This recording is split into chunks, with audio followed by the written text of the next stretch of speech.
Anjarakandy medical കോളേജിൽ മരിച്ച BDS വിദ്യാർത്ഥി നിതിൻ രാജിന്റെ കുടുംബാംഗങ്ങൾ ഇന്ന് കോളേജിലെത്തും. നിതിൻ രാജ് വീണു മരിച്ച മെഡിക്കൽ കോളേജിനകത്തെ സ്ഥലവും ഡെന്റൽ കോളേജും സന്ദർശിക്കും. മാനേജ്മെന്റ് പ്രതിനിധികളെയും കാണുന്നുണ്ട്. മിഥുൻ പിള്ള ചേരുകയാണ്. മിഥുൻ, രൂക്ഷമായ ഭാഷയിലാണ് ഈ മാനേജ്മെന്റിനെ ആ കുടുംബം വിമർശിച്ചിരുന്നത്. പല കാര്യങ്ങളും അവർ തുറന്നു പറഞ്ഞിരുന്നു. ഇന്ന് അവർക്ക് പലപ്പോഴായി അവർ ജനം TV-യോടക്കം പങ്കുവച്ച വികാരമാണ് എങ്ങനെയാണ് ആ നിതിൻ ഈ മരിച്ച് കിടന്ന ആ സ്ഥലത്തേക്ക് എത്തിയത് എന്നതിൽ പോലും ചില ദുരൂഹതകളുണ്ട്. അവർക്ക് പലവിധ സംശയങ്ങളുണ്ട് ഈ വിഷയത്തിൽ. എന്തായാലും ഇന്ന് ആ കുടുംബാംഗങ്ങൾ അവിടേക്ക് എത്തുകയാണ്. എപ്പോഴേക്കായിരിക്കും എത്തുക?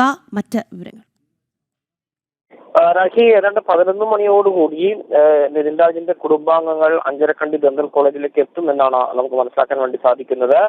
നിതിൻ രാജിന്റെ അച്ഛൻ രാജൻ, അതുപോലെ തന്നെ സഹോദരി രാഖിയുടെ ഭർത്താവ് അശോക് എന്നിവരാണ് ഇവിടെ എത്തുക. പട്ടികജന സമാജം നേതാക്കളോടൊപ്പമാണ് അവർ ഈ കോളേജിലേക്ക് എത്തുക എന്നാണ് മനസ്സിലാക്കാൻ വേണ്ടി സാധിക്കുന്നത്. നിതിൻ രാജിനെ വീണ്ടും മരിച്ച നിലയിൽ കണ്ടെത്തിയ ആശുപത്രി കെട്ടിടത്തിന്റെ ആ സ്ഥലത്തേക്കടക്കം കുടുംബാംഗങ്ങൾ എത്തും. തുടർന്ന് ഡെന്റൽ കോളേജും സന്ദർശിക്കും. മാനേജ്മെന്റുമായി, അതായത് ഈ ആരോപണ വിധേയർ ഒഴികെയുള്ള മാനേജ്മെന്റിലെ ആളുകളുമായി കൂടിക്കാഴ്ച നടത്തുന്നതിനടക്കമുള്ള വിവരങ്ങളാണ് പുറത്തു വരുന്നത്.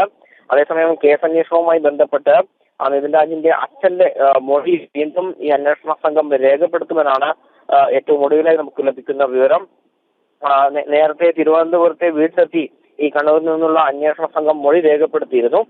ആ മൊഴിയിൽ ഒന്നുകൂടി വ്യക്തത വരുത്തുക, പിന്നെ കൂടുതലായി എന്തെങ്കിലും നിതിൻ രാജിന്റെ അച്ഛന് പറയേണ്ടതുണ്ടോ എന്നടക്കമുള്ള കാര്യങ്ങൾ നോക്കിക്കൊണ്ടായിരിക്കും രേഖപ്പെടുത്തുകയും ചെയ്യുക. രാഖി, ശരി മിഥുൻ. എന്തായാലും നിതിൻ രാജിന്റെ കുടുംബം, അച്ഛനും സഹോദരിയും സഹോദരി ഭർത്താവും എല്ലാം ഇന്ന് കോളേജിലേക്ക് എത്തുകയാണ്. നിതിൻ മരിച്ചു കിടന്ന സ്ഥലത്തേക്ക് എത്തുകയാണ് 11 മണിയോടുകൂടി. മിഥുൻ പിള്ളയാണ് വാർത്തയുടെ വിശദാംശങ്ങൾ നൽകിയത്. നമുക്ക്